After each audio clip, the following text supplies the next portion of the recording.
ನಮಸ್ಕಾರ, ಸುಮನ್ ಟಿವಿ ಕನ್ನಡಕ್ಕೆ ಸ್ವಾಗತ. ನಾನು ಶ್ರೀರಾಜ್ ಬಕ್ವಾಡಿ. ಕಳೆದ ಲೋಕಸಭಾ ಚುನಾವಣೆಯಲ್ಲಿ ಚೇತರಿಸಿಕೊಂಡಿದ್ದಂತಹ ಕಾಂಗ್ರೆಸ್ಗೆ ಮುಂಬರುವಂತಹ 2029ರ ಲೋಕಸಭಾ ಚುನಾವಣೆ ಅತ್ಯಂತ ನಿರ್ಣಾಯಕ ಆಗಲಿಕ್ಕಿದೆ.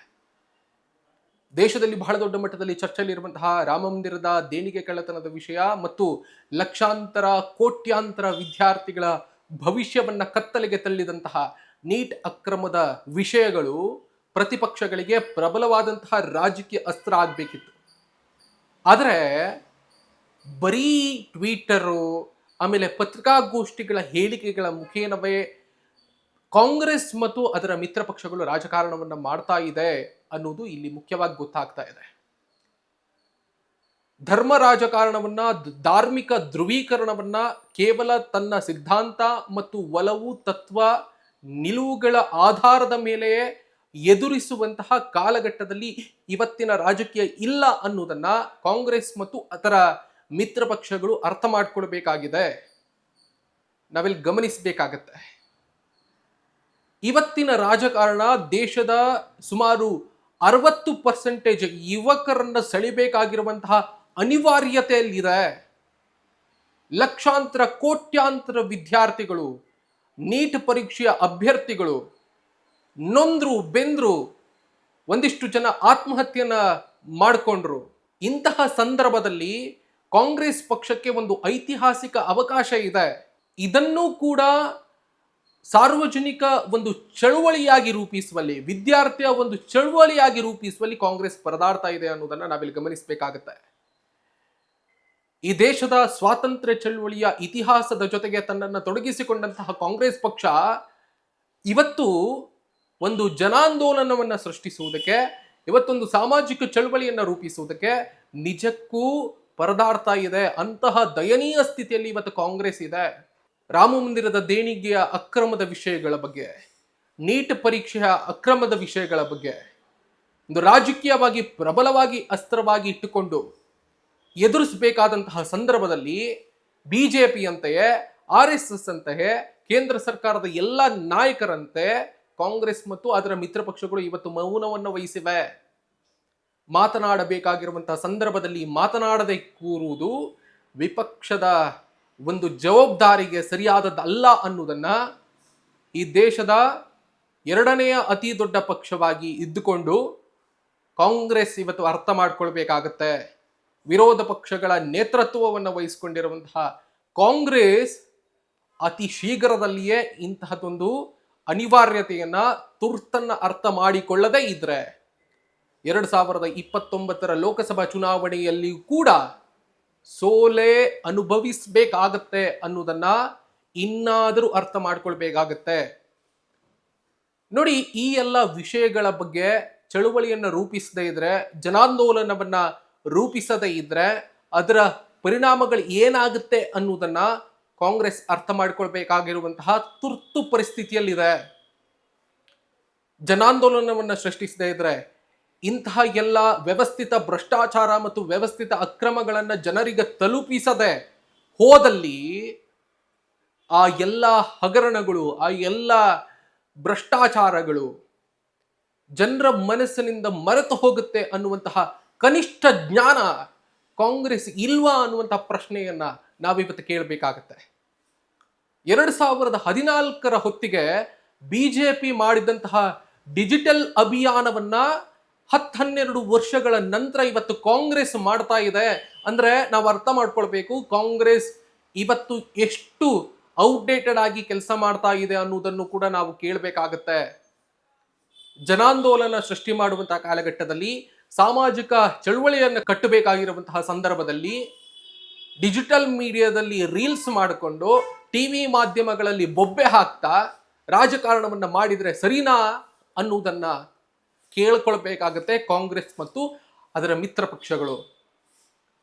ಇತ್ತೀಚೆಗೆ ನಡೆದಂತಹ ಇಂಡಿಯಾ ಮೈತ್ರಿಕೂಟದ ಸಭೆಯಲ್ಲಿ ಲೋಕಸಭೆಯ ವಿರೋಧ ಪಕ್ಷದ ನಾಯಕರಾಗಿರುವಂತಹ ರಾಹುಲ್ ಗಾಂಧಿಯವರು ಒಂದು ಮಾತನ್ನು ಹೇಳ್ತಾರೆ. ಭಾರತ್ ಜೋಡೋ ಯಾತ್ರೆ ಮತ್ತು ಭಾರತ್ ಜೋಡೋ ನ್ಯಾಯ ಯಾತ್ರೆಯಿಂದ 2024ರ ಲೋಕಸಭಾ ಚುನಾವಣೆಯಲ್ಲಿ ನಮಗೆ ಲಾಭ ಆಯಿತು, ಪಕ್ಷ ಚೇತರಿಸಿಕೊಂಡಿದೆ ಅಂತ ಹೇಳ್ತಾರೆ. ನಾವೆಲ್ಲರೂ ಕೂಡ ಒಟ್ಟಾಗಿ ಒಂದಾಗಿ ಕೆಲಸ ಮಾಡಿದ್ರೆ 2029 ಲೋಕಸಭಾ ಚುನಾವಣೆಯನ್ನ ಎದುರಿಸೋದು ಕಷ್ಟ ಏನಲ್ಲ, ನಾವೆಲ್ಲರೂ ಕೂಡ ಒಂದಾಗಬೇಕು, ಒಟ್ಟಾಗಬೇಕು ಅನ್ನೋದನ್ನ ಅವರು ಅಭಿಪ್ರಾಯವನ್ನ ವ್ಯಕ್ತಪಡಿಸ್ತಾರೆ. ವಿರೋಧ ಪಕ್ಷಗಳ ಹಿರಿಯಣ್ಣನಾಗಿರುವಂತಹ ಕಾಂಗ್ರೆಸ್ ತನ್ನ ಮಿತ್ರ ಪಕ್ಷಗಳ ಜೊತೆಗೆ ವಿಶ್ವಾಸವನ್ನ ಸಾಧಿಸೋದು ಯಾವಾಗ? ಇಂತಹ ವ್ಯವಸ್ಥಿತ ಭ್ರಷ್ಟಾಚಾರಗಳು, ಇಂತಹ ವ್ಯವಸ್ಥಿತ ಅಕ್ರಮಗಳು ಬಯಲಿಗೆ ಬಂದಿರುವಂತಹ ಸಂದರ್ಭದಲ್ಲೂ ಕೂಡ ನೀವು ಮೌನವನ್ನೇ ವಹಿಸಿಕೊಂಡು ಬರೀ ಡಿಜಿಟಲ್ ಪ್ಲಾಟ್ಫಾರ್ಮ್ಗಳನ್ನೇ ಬಳಸ್ಕೊಂಡು ನೀವು ಕೆಲಸ ಮಾಡ್ತೀರಿ, ರಾಜಕಾರಣವನ್ನ ಮಾಡ್ತೀರಿ ಅನ್ನೋದಾದ್ರೆ ನಿಮ್ಮ ದುಸ್ಥಿತಿ ಜನರ ಎದುರಿಗೆ ಬಯಲಾಗ್ತಾ ಇದೆ. ವಿದ್ಯಾರ್ಥಿಗಳ ಪರವಾಗಿ ರಾಹುಲ್ ಗಾಂಧಿ ಅವರು ರಾಜಸ್ಥಾನದ ಕೋಟಾದಲ್ಲಿ ಒಂದಿಷ್ಟು ಪ್ರಯತ್ನವನ್ನ ಮಾಡಿದ್ರು, ಅಭಿಯಾನವನ್ನ ಸೃಷ್ಟಿಸೋದಕ್ಕೆ ಪ್ರಯತ್ನ ಮಾಡಿದ್ರು. ಬೇರೆ ಬೇರೆ ರಾಜ್ಯಗಳಲ್ಲೂ ಕೂಡ ನೀಟ್ ಪರೀಕ್ಷೆಗೆ ಸಂಬಂಧಪಟ್ಟ ಹಾಗೆ ಚಳವಳಿಯನ್ನ ರೂಪಿಸುವುದಕ್ಕೆ ಪ್ರಯತ್ನ ಪಟ್ಟರು. ಆದರೆ ಅದು ಎಷ್ಟರ ಮಟ್ಟಿಗೆ ಪರಿಣಾಮವನ್ನ ಬೀರಿದೆ, ಕೇಂದ್ರ ಸರ್ಕಾರವನ್ನ ತಟ್ಟಿದೆ ಅನ್ನುವುದನ್ನು ಕೂಡ ನಾವಿಲ್ಲಿ ಗಮನಿಸಬೇಕಾಗತ್ತೆ. ನಿಮಗೆ ಈ ತರದ ಒಂದು ಐತಿಹಾಸಿಕ ಅವಕಾಶ ಸಿಕ್ಕಿದೆ. ಈ ಅವಕಾಶವನ್ನು ಕೂಡ ರಾಜಕೀಯಕ್ಕೆ ನೀವು ಬಳಸಿಕೊಳ್ತಾ ಇಲ್ಲ. ನಾನು ಹೀಗೆ ಹೇಳಿದ ಸಂದರ್ಭದಲ್ಲಿ ನೀವು ನಿಮ್ಮನ್ನ ಸಮಜಾಯಿಷಿ ತೆಗೆದುಕೊಳ್ಳಬಹುದು. ಅದೇನಂತ ಕೇಳಿದ್ರೆ, ಧರ್ಮವನ್ನ, ವಿದ್ಯಾರ್ಥಿಗಳ ಭವಿಷ್ಯವನ್ನ ನಾವು ರಾಜಕೀಯಕ್ಕಾಗಿ ಬಳಸಿಕೊಳ್ಳುವಂತಹ ಪಕ್ಷ ಅಲ್ಲ ಅಂತ. ಆದರೆ ವಿರೋಧ ಪಕ್ಷಗಳಾಗಿದ್ಕೊಂಡು, ವಿರೋಧ ಪಕ್ಷಗಳ ಒಂದು ಹಿರಿಯಣ್ಣನಾಗಿದ್ಕೊಂಡು ನೀವು ಈ ತರದ ಸಮಸ್ಯೆಗಳನ್ನ ಧ್ವನಿಸದೇ ಇದ್ರೆ ಏನಾಗುತ್ತೆ? ಈ ದೇಶದ ಜನರನ್ನ ಮತ್ತೊಮ್ಮೆ ಧರ್ಮದ ರಾಜಕಾರಣಕ್ಕೆ ಬಲಿ ಕೊಡುವುದಕ್ಕೆ ನೀವು ಕೂಡ ಕಾರಣಕರ್ತರಾಗ್ತೀರಿ ಅನ್ನುವುದನ್ನ ಅರ್ಥ ಮಾಡ್ಕೊಳ್ಬೇಕಾಗತ್ತೆ. ನೀವು ಈ ತರದ ವ್ಯವಸ್ಥೆಯಲ್ಲಿ ನಾವು ಇಂದಿನ ರಾಜಕಾರಣವನ್ನ ನೋಡ್ತಾ ಇದ್ದೀವಿ. ತಪ್ಪುಗಳನ್ನ ಪ್ರಶ್ನಿಸಿದವರನ್ನ ರಾಷ್ಟ್ರ ವಿರೋಧಿಗಳು ಅಂತ ಬಿಂಬಿಸಲ್ಪಡುವಂತಹ ಕಾಲಘಟ್ಟದಲ್ಲಿ ಇದ್ದೀವಿ. ಇಂತಹ ಸಂದರ್ಭದಲ್ಲಿ ವಿದ್ಯಾರ್ಥಿಗಳ ಪರವಾಗಿದ್ಕೊಂಡು, ನಿರುದ್ಯೋಗಿಗಳ ಪರವಾಗಿದ್ಕೊಂಡು ಕೆಲಸ ಮಾಡಬೇಕಾಗತ್ತೆ. ನೀವು 2029 ಲೋಕಸಭಾ ಚುನಾವಣೆಗೆ ಇನ್ನೂ ಕೆಲವು ಸಮಯಗಳ ಅವಕಾಶಗಳಿರಬಹುದು. ಬಟ್ ಇಂತಹ ಎಲ್ಲ ದುರಂತಗಳ ಗಾಯ ಆರುವುದಕ್ಕೆ ಮುನ್ನವೇ ನೀವು ಎಚ್ಚೆತ್ತುಕೊಳ್ಳದೇ ಇದ್ರೆ ಬಹುಶಃ ನೀವು ಈ ದೇಶದ ಯುವಕರನ್ನ, ನಾಗರಿಕರನ್ನ, ವಿದ್ಯಾರ್ಥಿಗಳನ್ನ ಬಂಡವಾಳಶಾಹಿ ಧೋರಣೆಗೆ ಬಲಿ ಕೊಡ್ತೀರಿ ಅನ್ನೋದು, ಆ ಪಾಪ ನಿಮಗೂ ತಟ್ಟತ್ತೆ ಅನ್ನೋದನ್ನ ನೀವು ಅರ್ಥ ಮಾಡ್ಕೊಳ್ಬೇಕಾಗತ್ತೆ.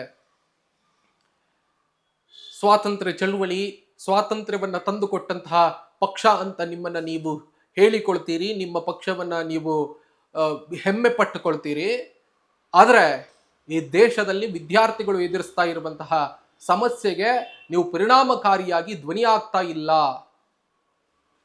ಈ ಎಲ್ಲ ವಿಷಯಗಳ ಬಗ್ಗೆ ಇವತ್ತು ನೀವು ಪ್ರಶ್ನಿಸದೇ ಇದ್ರೆ ಇನ್ಯಾವಾಗ ಪ್ರಶ್ನಿಸ್ತೀರಿ?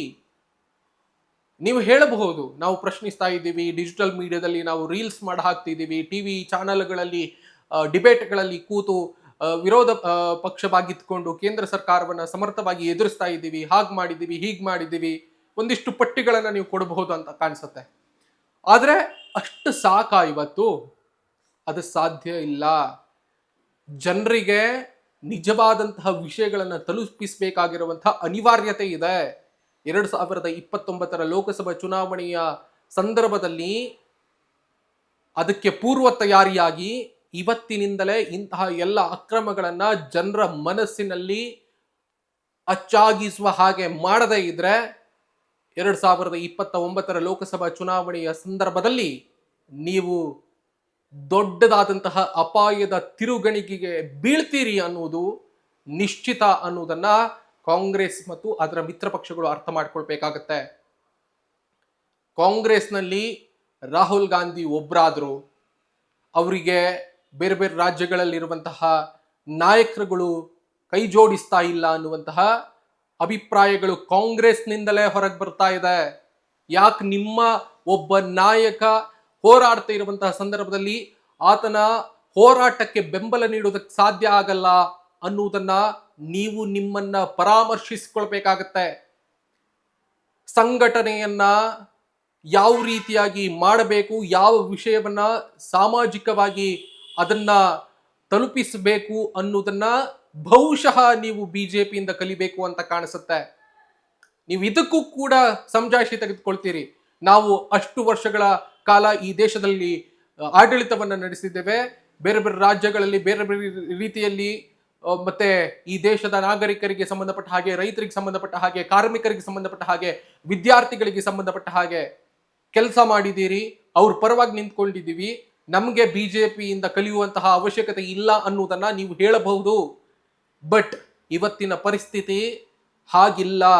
ಈ ಹಿಂದಿನ ರಾಜಕಾರಣದ ಹಾಗೆ ಇಲ್ಲ ಅನ್ನೋದನ್ನ ನೀವು ಅರ್ಥ ಮಾಡಿಕೊಳ್ಳದೇ ಇದ್ರೆ, ನಾನು ಹೇಳಿದ ಹಾಗೆ 2029 ಕೂಡ ನಿಮ್ಮ ಕನಸು ಕನಸಾಗಿಯೇ ಉಳಿಯುತ್ತೆ ಅನ್ನೋದನ್ನ ನೀವು ತಿಳಿದುಕೊಳ್ಬೇಕಾಗತ್ತೆ.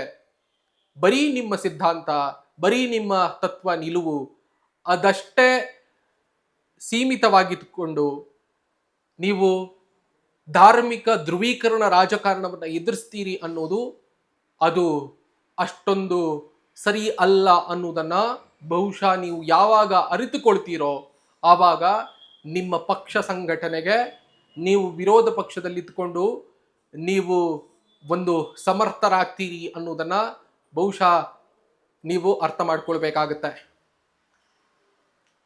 ಇದೆಲ್ಲವೂ ಕೂಡ ರಾಜಕೀಯವಾಗಿ ಮಾತ್ರ ಬಳಸ್ಕೊಳ್ಬಾರದು ಅನ್ನೋದನ್ನು ಕೂಡ ನೀವು ತಿಳಿಬೇಕಾಗತ್ತೆ. ಈ ದೇಶದ ಸಾರ್ವಜನಿಕರ ಹಣ ಲೂಟಿ ಆಗಿರೋದು, ಈ ದೇಶದ ಲಕ್ಷಾಂತರ ಕೋಟ್ಯಾಂತರ ವಿದ್ಯಾರ್ಥಿಗಳ ಬದುಕು ಇವತ್ತು ಸಂಕಷ್ಟದಲ್ಲಿದೆ, ಭವಿಷ್ಯ ಇವತ್ತು ಸಂಕಷ್ಟದಲ್ಲಿದೆ. ಇಡೀ ಶಿಕ್ಷಣ ವ್ಯವಸ್ಥೆಯನ್ನ ಜಾಗತಿಕ ಬಂಡವಾಳಶಾಹಿ ಧೋರಣೆಗೆ ಬಲಿ ಕೊಟ್ಟಿದೆ. ಅಂಥದ್ದನ್ನೆಲ್ಲ ಸಮರ್ಥವಾಗಿ ಎದುರಿಸಬೇಕಾಗಿರುವಂತಹ ಜವಾಬ್ದಾರಿಯುತ ಸ್ಥಾನದಲ್ಲಿ ನೀವಿದ್ದೀರಿ. ನೀವು ಕೂಡ ಬಿಜೆಪಿಯ ಹಾಗೆ ಮೌನವನ್ನ ವಹಿಸಿದ್ರೆ ನಿಮ್ಮನ್ನು ಕೂಡ ಜನ ಕ್ಷಮಿಸೋದಿಲ್ಲ ಅನ್ನೋದನ್ನ ನೀವು ಅರ್ಥ ಮಾಡ್ಕೊಳ್ಬೇಕಾಗತ್ತೆ. ಮತ್ತು ವಿರೋಧ ಪಕ್ಷದಲ್ಲಿದ್ಕೊಂಡು ಜವಾಬ್ದಾರಿಯುತವಾಗಿ ಸಾಮಾಜಿಕ ಚಳವಳಿಯನ್ನೋ ಜನಾಂದೋಲನವನ್ನೋ ಸೃಷ್ಟಿಸಬೇಕಾಗಿರುವುದು ಅನಿವಾರ್ಯತೆ ಇದೆ. ನೀವು ಇದನ್ನ ಎಷ್ಟು ಬೇಗ ಅರ್ಥ ಮಾಡಿಕೊಳ್ತೀರೋ 2029 ಚುನಾವಣೆಗೆ ನಿಮ್ಗೆ ಇದೆಲ್ಲವೂ ಕೂಡ ಅನುಕೂಲ ಆಗುತ್ತೆ. Thank you so much. ಇಲ್ಲಿಯವರೆಗೆ ಈ ರೀತಿಯ ಒಂದು ವಿಶೇಷವಾದಂತಹ ಎಕ್ಸ್ಪ್ಲೇನರ್ನ ನೋಡಿರೋದಕ್ಕೆ ಮತ್ತು ಕೇಳಿರೋದಕ್ಕೆ ನಾನು ನಿಮ್ಮಲ್ಲಿ ಒಂದು ರಿಕ್ವೆಸ್ಟ್ ಮಾಡ್ಕೊಳ್ತೀನಿ. ನೀವಿನ್ನೂ ಕೂಡ ಸುಮನ್ ಟಿವಿ ಕನ್ನಡದ ಸಬ್ಸ್ಕ್ರೈಬರ್ ಅಲ್ಲದೇ ಇದ್ರೆ ಈ ಕೂಡಲೇ ಸಬ್ಸ್ಕ್ರೈಬ್ ಮಾಡ್ಕೊಳ್ಳಿ. ಆ ಮುಖೇನವಾಗಿ ನಮ್ಮ ಎಲ್ಲ ಕಂಟೆಂಟ್ಗಳು ನಿಮ್ಮನ್ನು ಶೀಘ್ರದಲ್ಲೇ ತಲುಪುತ್ತೆ. Thank you.